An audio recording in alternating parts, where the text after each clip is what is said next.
নমস্কার, দেখছেন বলো কি জানতে চাও। আমি সায়ন আপনাদের সঙ্গে। আজকের এপিসোডে পশ্চিমবঙ্গের বিভিন্ন প্রান্ত থেকে 5খানা ইনভেস্টমেন্টের খবর আপনাদের জন্য নিয়ে এসেছি। এই 5খানা ইনভেস্টমেন্ট কোনোটা ম্যানুফ্যাকচারিং ক্ষেত্রে, বা কোনোটা লজিস্টিক্সের ক্ষেত্রে, আবার কোনোটা নতুন কোম্পানির কলকাতায় আগমনের ক্ষেত্রে। এই 5খানা বিনিয়োগ তথা 5খানা বড় খবর আপনাদের জন্য বেশ গুরুত্বপূর্ণ হতে পারে। তাই চলুন শুরু করি প্রথম খবর দিয়ে। Kolkata based PV solar cells and modules যে ম্যানুফ্যাকচারার রয়েছে অর্থাৎ ওয়েবসোল, তারা এবার তাদের ম্যানুফ্যাকচারিং ইউনিটের এক্সপ্যানশন করতে চলেছে। এই PV solar cells and modules কী জিনিস? আমরা আমাদের বাড়িতে ইলেকট্রিসিটির জন্য অনেক সময় সোলার যে প্যানেল রয়েছে সেগুলো লাগাই। সেই সোলার প্যানেলের দৌলতে আমরা আমাদের বাড়িতে সেই এনার্জিকে ব্যাটারির মাধ্যমে স্টোর করে রাখি এবং পরে প্রয়োজন মতন ব্যবহার করি। ভারতবর্ষের বিভিন্ন প্রান্তে এইভাবে অনেক গ্রামে বিদ্যুৎ পৌঁছানো হয়, এমনকি অনেক জায়গাতেই এই যে সোলার প্যানেল রয়েছে সেগুলো লাগিয়ে লাগিয়ে শহরের মানুষরাও কিন্তু নিজের বাড়িতে বিদ্যুতের যোগান দিচ্ছে। আর এটার কিন্তু এখন প্রচুর চাহিদা বাড়ছে। তার কারণ বিভিন্ন জায়গায় যে বিদ্যুৎ উৎপাদন হচ্ছে সবার বাড়িতে পৌঁছতে গিয়ে অনেক সময় আমাদের যে ইলেকট্রিসিটির ক্যাপাসিটি রয়েছে তা অনেক সময় বেড়ে যাচ্ছে, চাহিদা বেড়ে যাচ্ছে, ক্যাপাসিটি কমে যাচ্ছে, তাতে একটা বিদ্যুৎ বিভ্রাটের মতন ঘটনা ঘটছে। তার জন্যই দেশের বিভিন্ন জায়গায় এই সোলার প্যানেলের ব্যবহার করা হয়। রাস্তা স্ট্রিট লাইটের ক্ষেত্রে হোক বা অনেকের বাড়িতে ইলেকট্রিকের যোগান দেওয়ার জন্য হোক, কোনো সময় পাওয়ার কাট হয়ে গেলে এই সোলার প্যানেলের থেকে সঞ্চিত ইলেকট্রিসিটি যা ব্যাটারিতে স্টোর করে রাখা রয়েছে সেটা দিয়েও কিন্তু আমরা কাজ চালাতে পারি। এবং এইভাবেই শহরের বিভিন্ন প্রান্তেও কিন্তু অনেকে এই সোলার প্যানেলের ওপর ডিপেন্ড করছে। এই পিভি সোলার সেলস আর এই যে জিনিসটা তৈরি করছে সংস্থা ওয়েবসোল, তারা তাদের এবার এক্সপ্যানশন ঘটাতে চাইছে, মানে যে ম্যানুফ্যাকচারিং ইউনিট রয়েছে তাতে এক্সপ্যানশন আনতে চলেছে।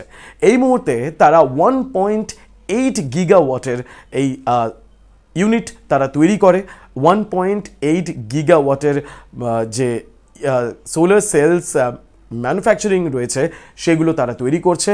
এই মুহূর্তে এই প্রথম পর্যায়ের বৃদ্ধির পর 600 মেগাওয়াট বেশি তারা উৎপাদন করবে। এমনকি দ্বিতীয় পর্যায়ে তারা 1.2 গিগাওয়াটের আরও বেশি ইউনিট তৈরি করবে বলে সংস্থা জানিয়েছে। এই মুহূর্তে ফলতাতে তাদের স্পেশাল ইকোনমিক জোন যে রয়েছে, ফলতাতে যে স্পেশাল ইকোনমিক জোন রয়েছে সেখানে তারা তাদের ম্যানুফ্যাকচারিংয়ের কাজ চালাচ্ছে। ভবিষ্যতে সেই মাত্রা আরও বাড়বে। বর্তমানে 2 পর্যায়ে কিন্তু এক্সপ্যানশন চলছে। আসছি পরের খবরে।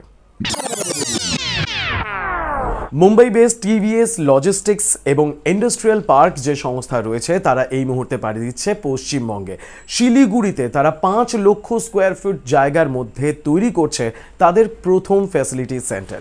5 লক্ষ স্কোয়ার ফিট জায়গায় বিস্তৃত এই ফ্যাসিলিটি সেন্টারটি বেশ বড় এবং আন্তর্জাতিক মানের হতে চলেছে। পূর্ব ভারত, উত্তর পূর্ব ভারত এবং তার সাথে সম্পূর্ণ উত্তরবঙ্গকেও কিন্তু তারা তাদের ব্যবসার সুযোগ দেবে।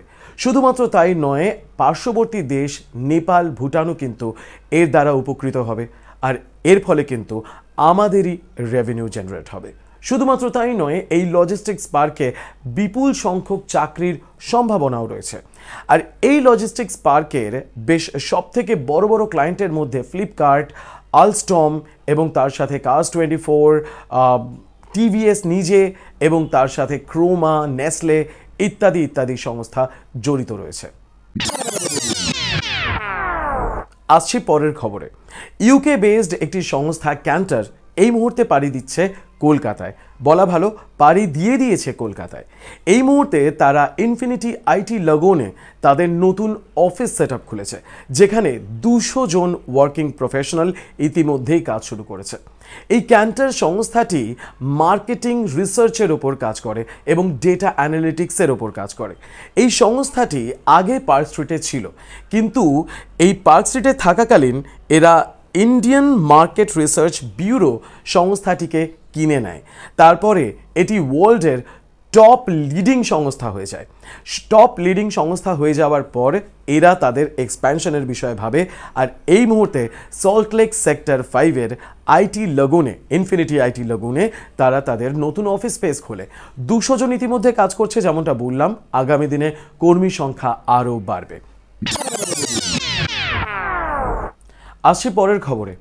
জয় বালাজি ইন্ডাস্ট্রিজ এই মুহূর্তে পশ্চিমবঙ্গের বুকে কয়েক মাসের মধ্যেই প্রায় 1000 কোটি টাকা বিনিয়োগ করবে। প্রথম পর্যায়ে প্রায় 500 কোটি টাকার মতন বিনিয়োগ কিন্তু হয়ে গেছে। সংস্থাটি পাইপ তৈরি করে, ডাকটাইল পাইপ তৈরি করে। দুর্গাপুরে তাদের যে প্লান্ট রয়েছে, দুর্গাপুর স্টিল প্লান্টে তাদের যে প্লান্ট রয়েছে, সেই প্লান্টটি তারা এক্সপ্যানশন করছে, প্লান্টটি বড় করছে। বর্তমানে প্রথম পর্যায়ে কিন্তু প্রায় 500 কোটি টাকার মতন বিনিয়োগ হয়ে গেছে। আগামী দিনে তাদের বিনিয়োগের মাত্রা আরও বাড়বে এবং তাদের যে ক্যাপাসিটি সেটাকেও তারা বাড়িয়ে তুলবে। আগামী বলা যেতে পারে যে আগামী 15 থেকে 18 মাসের মধ্যে সম্পূর্ণ কাজ কিন্তু শেষ হয়ে যাবে এবং তাদের ক্যাপাসিটি ফুল পিক আপে পৌঁছে যাবে। আসছি পরের খবরে। উলুবেড়িয়াতে ইএসআর এর যে লজিস্টিক পার্ক রয়েছে, সেই লজিস্টিক পার্কে এই মুহূর্তে সব থেকে বড় 2 সংস্থার বিনিয়োগ হয়েছে। সেই লজিস্টিক পার্কে সব থেকে বেশি স্পেস নিয়েছে অ্যামাজন এবং ফ্লিপকার্ট। ফ্লিপকার্ট এবং অ্যামাজন মূলত ডেলিভারির কাজ করে। ডেলিভারির কাজ অ্যাজ ইন আপনার বাড়িতে বাড়িতে মাল পৌঁছয় না, শপিং সাইট যেখানে আপনি আপনার পছন্দের জিনিস কিনতে পারেন, তা আলপিন থেকে এলিফ্যান্ট সব কিছু। সেই সংস্থা দুটি অ্যামাজন এবং ফ্লিপকার্ট তাদের সব থেকে বড় সেন্টারের জায়গা নিয়েছে এই উলুবেড়িয়াতে, যেখান থেকে তারা পূর্ব ভারত, উত্তর পূর্ব ভারত এবং উত্তরবঙ্গ বিভিন্ন জায়গায় তাদের ডিস্ট্রিবিউশন করতে পারবে। অর্থাৎ আপনি যাই কিনবেন আপনার কাছে মুহূর্তের মধ্যে পৌঁছে দিতে পারবে। তো এই উলুবেড়িয়াতে এই লজিস্টিক্স হাবটি কিন্তু বেশ ইম্পর্ট্যান্ট হয়ে উঠতে চলেছে আগামী দিনে। কিছুদিন আগে আমরা আপনাদেরকে একটি খবর দিয়েছিলাম যে ক্যাভেন্টার 1 একটি বিল্ডিং যা টুইন টাওয়ার এবং অফিস স্পেস, কমার্শিয়াল স্পেস নিয়ে তৈরি হবে গঙ্গার ধারে, এবং গঙ্গার ধারেই বিভিন্ন রকমের অফিস বিল্ডিং, হোটেল ইত্যাদি ইত্যাদি তৈরি করার পরিকল্পনা চলছে এবং গঙ্গার ধারটিকে সাজিয়ে তোলার পরিকল্পনা চলছে। সেই প্রজেক্টের মধ্যে ক্যাভেন্টার 1 একটি এমন প্রজেক্ট যেটি শুধুই কমার্শিয়াল, তাও আবার সেন্ট্রাল বিজনেস ডিস্ট্রিক্টে, এবং গঙ্গার ধারে সুন্দর ভিউ পাওয়া যাবে এবং সুন্দর যাতায়াত ব্যবস্থাও রয়েছে, এবং তার পাশেই 2টি বড় বড় স্টেশন রয়েছে, একদিকে হাওড়া স্টেশন আর ঢিলছড়া দূরত্বে শিয়ালদহ স্টেশন। শুধু তাই নয়, এর গুরুত্ব কিন্তু অন্যান্য ক্ষেত্রের থেকেও বেশি, কারণ এই যে জায়গায় বিল্ডিংটি তৈরি হচ্ছে ক্যাভেন্টার 1, তার থেকে ঢিলছড়া দূরত্বেই কিন্তু আরও একবার জেগে উঠছে ক্যালকাটা স্টক এক্সচেঞ্জ, জানি কিছুদিন আগেই আপনাদেরকে জানিয়েছিলাম। এই জায়গাটি কিন্তু এমনিতেই একটা প্রাইম এরিয়া হয়ে উঠতে চলেছে, আর এই বিল্ডিংটি তৈরি হয়ে যাওয়ার পরে কিন্তু এই বিল্ডিংয়ের চাহিদা বাড়বে। নতুন যে সমস্ত স্মার্ট কোম্পানিজ বা স্মার্ট স্টার্টআপসগুলো কলকাতায় গড়ে উঠেছে, যারা এবার দেশে বিদেশে পাড়ি দিচ্ছে, তাদের যে এটা হেডকোয়ার্টার হবে না মানে এমন কিন্তু সন্দেহ করার জায়গা নেই, তাদের এটা হেডকোয়ার্টার হতেই পারে। এই আশা নিয়েই আজকের ভিডিও এখানে শেষ করছি। এই বিষয়ে, এর মধ্যে কোনো একটি বিষয়ে যদি আপনাদের আগ্রহ থাকে এবং সেটা আরও এলাবোরেটলি জানতে চান, তাহলে কমেন্টে লিখে জানাতে পারেন। আমাদের আজকের ভিডিওটি কেমন লাগলো তাও নিশ্চয়ই কমেন্টে লিখে জানাবেন। ভালো লাগলে বন্ধু বান্ধবদের সঙ্গে শেয়ার করবেন। আমাদের চ্যানেলে নতুন হয়ে থাকলে আমাদের চ্যানেলটি সাবস্ক্রাইব করবেন।